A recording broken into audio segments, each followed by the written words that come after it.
আসসালামু আলাইকুম। স্বৈরশাসন থেকে মুক্তি বাংলাদেশ। এই সময়টাতে সবচাইতে বেশি যে জিনিসগুলো প্রয়োজন সেটা হচ্ছে যে আইন শৃঙ্খলা নিয়ন্ত্রণের অবস্থাটা পরিপূর্ণভাবে থাকা কিন্তু খুবই জরুরি ছিল, কিন্তু দুর্ভাগ্যজনকভাবে স্বৈরশাসক যাদেরকে হচ্ছে অপকর্মে ব্যবহার করেছে সেই পুলিশ সদস্যরা কিন্তু নিজেদের মতো করে গা ঢাকা দিয়েছেন। অনেকেই কাজে আসছেন না, ভয় ভীতিতে বাড়িতে লুকিয়ে আছেন, বা অনেকে দেশ ছেড়ে পালিয়ে যাচ্ছেন, গিয়েছেন। কিন্তু এই সময়টাতে যেহেতু মানুষের তাদের খুব দরকার ছিল, তারাও পারছেন না মানুষকে সেবা দিতে, ভয়ভীতিতে আছেন, মানুষ আসলে তাদের উপরে ক্ষিপ্ত আছে।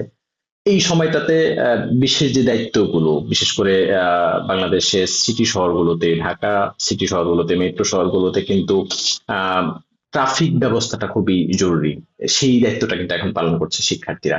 আজকে দেখলাম পুরো ঢাকা জুড়ে কিন্তু শিক্ষার্থী, কিছু সংগঠনের কর্মীরা, সেই সাথে রাজনৈতিক বিভিন্ন যেই সংগঠনগুলো আছে, রাজনৈতিক দলগুলো আছে, সেগুলোর কিছু কর্মীরা কিন্তু আজকে মাঠে তার ট্রাফিকের দায়িত্বগুলো পালন করছে। আলহামদুলিল্লাহ বেশ ভালো হচ্ছে।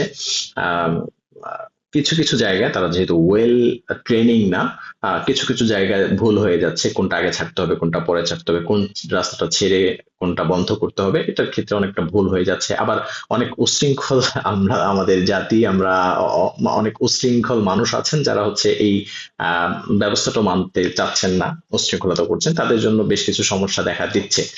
কিন্তু যদি সর্বসাকুল্যে দেখা যায় সবকিছু মিলিয়ে বেশ ভালো চলছে। আজকে রাস্তায় গাড়ির সংখ্যা খুব কম নয়, মোটামুটি ভালো। অন্যান্য হচ্ছে কর্মদিনের মতো, কর্মদিবসের মতোই কিন্তু আজকে আহ রাস্তায় গাড়ি রয়েছে। সেই সুবাদে কিছু জায়গায় হচ্ছে জ্যামও রয়েছে, কিছু জায়গায় ট্রাফিক ব্যবস্থাও হচ্ছে অনেকটা আটকে আছে। কিন্তু ছাত্ররা এই কাজটা কিন্তু দেখিয়ে দিচ্ছে আসলে, যে হচ্ছে কিভাবে করা যায়, কত সুন্দরভাবে করা যায়, এই কাজটা কিন্তু এখানে তারা ফুটিয়ে তোলার চেষ্টা করছে। তাদের আসলে এটা দায়িত্ব না, তারা সবসময় দায়িত্বে থাকবেও না। তাদের স্কুল কলেজ ভার্সিটি করে গেলে তারা হচ্ছে তাদের মূল দায়িত্বে ফিরে যাবে, পড়াশোনায় ফিরে যাবে। কিন্তু এখন কিন্তু তারা দেখিয়ে দিচ্ছে যে কিভাবে আসলে এটাকে নিয়ন্ত্রণ করতে হয়। এখন সময় এসেছে, আমরা যেহেতু স্বৈরাচার মুক্ত হয়েছি, আমরা যেহেতু এখন নতুন কিছু নিয়ে শুরু করবার চেষ্টা করছি, আমাদের মনে হয় ট্রাফিক ব্যবস্থাটাকে নিয়েও নতুন ভাবে ভাবা উচিত। এবং সেই সাথে আমি আরেকটা জিনিস যুক্ত করতে চাই, যেহেতু বিভিন্ন সময় বিভিন্ন হচ্ছে সেমিনারে আমি হচ্ছে এই ট্রাফিক বিষয় নিয়ে যখন আলোচনা করেছি, তখন এই বিষয়টা বলার চেষ্টা করেছি। সেটা হচ্ছে, আপনারা যদি একটু দেখেন ঢাকা শহরের মূল জায়গাটাতে যেখানে হচ্ছে আর্মিদের অবস্থান রয়েছে, সেই হচ্ছে ক্যান্টনমেন্টের ভেতর দিয়ে কিন্তু একটা মূল সড়ক গিয়েছে। এই মূল সড়কে আপনারা কখনো কোনো জ্যাম দেখতে পাবেন না, কখনো কোনো ধরনের সমস্যা দেখতে পাবেন না।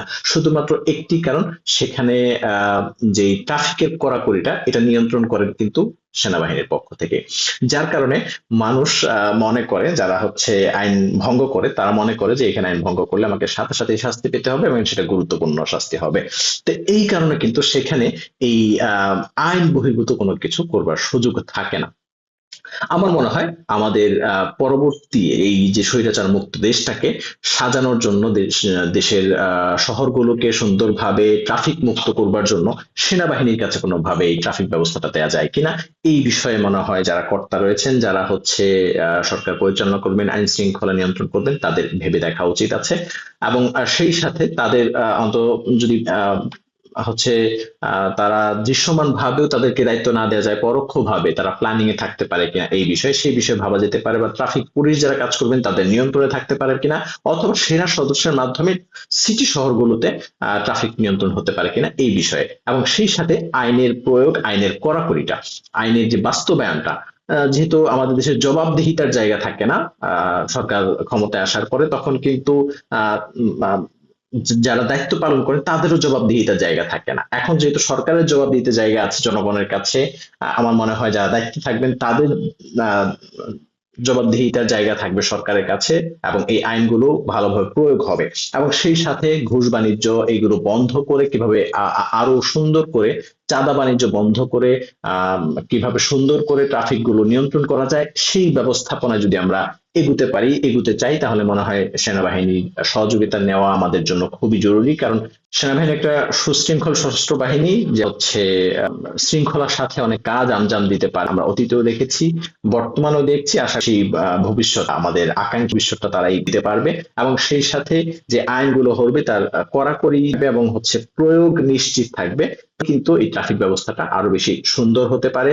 ট্রাফিক ব্যবস্থা নিয়ে আরো বেশি ভাবা দরকার আমাদের। ট্রাফিক ব্যবস্থা নিয়ে গণমানুষের কথা শোনা দরকার। গণমানুষ কিভাবে ট্রাফিক ব্যবস্থাটা আরো সুন্দর হয় সেই বিষয়ে ভালো ধারণা দিতে পারবেন, কারণ তারা সব সময় চলাফেরা করেন এবং এমন ভাবে চলাফেরা করেন যেখানে আসলে ট্রাফিক তাদেরকে মেনে চলতে হয়, বা জ্যাম এড়িয়ে যেতে হয়, জ্যাম হচ্ছে ফেস করতে হয়, যার স্বাভাবিকত হচ্ছে যারা কর্তা ব্যক্তিরা থাকেন তারা সেটা ফেস করেন না, সোজা পথে চলে যান। আরেকটা জিনিস নিশ্চিত করতে হবে, সেটি হচ্ছে যে এই ট্রাফিক ব্যবস্থায় শুধুমাত্র রুগীর গাড়ি, ইমার্জেন্সি রুগীর গাড়ি এবং হচ্ছে ফায়ার সার্ভিস, এই দুটি ইমার্জেন্সি গাড়ি ছাড়া কোনো ধরনের গাড়ির কোনো পাস থাকবে না, কোনো ধরনের গাড়ি রং রুটে চলতে পারবে না। এই জিনিসটা যদি আমাদের নিশ্চিত করা যায়, তাহলে এমপি মন্ত্রী থেকে শুরু করে যারা হচ্ছে ফ্রি রাস্তায় চলাফেরা করেন, বুঝেই না যে আসলে ট্রাফিক কি জিনিস ঢাকা শহরে, তাদের কিন্তু একটা শিক্ষা হয়ে যাবে, তারা এই জিনিসটা নিয়ে ভাবার চেষ্টা করবেন। সুতরাং আইন যারা প্রণয়ন করেন, আইনে যারা আছেন, তাদের এই বিষয়টা নিয়ে ভাবা দরকার যে জরুরি বিষয় হিসেবে দুটো জিনিস থাকতে পারে। একটা হচ্ছে চিকিৎসার বিষয়, অ্যাম্বুলেন্স, রোগীর গাড়ি। আরেকটা হচ্ছে ফায়ার সার্ভিসের গাড়ি। এই দুইটা গাড়ি আমার মনে হয় সবচেয়ে বেশি জরুরি। এছাড়া কোনো গাড়ি এত জরুরি না, কারণ পুলিশের গাড়ি, আইন শৃঙ্খলা বাহিনীর গাড়িও কিন্তু যে কোনো জায়গায়, যেহেতু যেই প্রত্যেকটা জায়গায় থানা আছে, ফাঁড়ি আছে, সুতরাং তারা সেখানে ব্যবস্থা নিতে পারে। শুধুমাত্র জরুরি হবে দুইটা জিনিস, একটা হচ্ছে আহ রোগীর গাড়ি, যেটা ইমার্জেন্সিতে হবে, আরেকটা হচ্ছে আহ যারা হচ্ছে ফায়ার সার্ভিসে রয়েছেন তাদের গাড়ি। এই দুইটা গাড়ি হচ্ছে শুধুমাত্র পাস পাবে, এছাড়া কিন্তু আর কোনো গাড়ি কোনো ধরনের রং রুট চলতে পারবে না, কোনো ধরনের পাস পাবে না। তাহলেই কিন্তু আরো বেশি আইন শৃঙ্খলাটা, আরো বেশি হচ্ছে ট্রাফিকটা নিয়ন্ত্রণে চলে আসবে, সাধারণ মানুষও বুঝতে পারবে, সেই সাথে যারা এই দায়িত্বে রয়েছেন তারাও আশা করি বুঝতে পারবে। বিষয়টি নিয়ে আপনারা আলোচনা করুন, তবে দাবি থাকবে একটাই, যে কোনোভাবে যদি এটাকে সেনাবাহিনীর হাতে এই দায়িত্বটা দেওয়া যায়, বিশেষ করে সিটি শহরগুলোর দায়িত্বগুলো যদি দেওয়া যায়, তাহলে মনে হয় আরো সুন্দর হয়ে যাবে। এই বিষয়ে ভাবতে থাকুন, পরবর্তী বিষয় নিয়ে আলোচনা করবো ইনশাল্লাহ। ততক্ষণ ভালো থাকুন, সুস্থ থাকুন। আসসালামু আলাইকুম।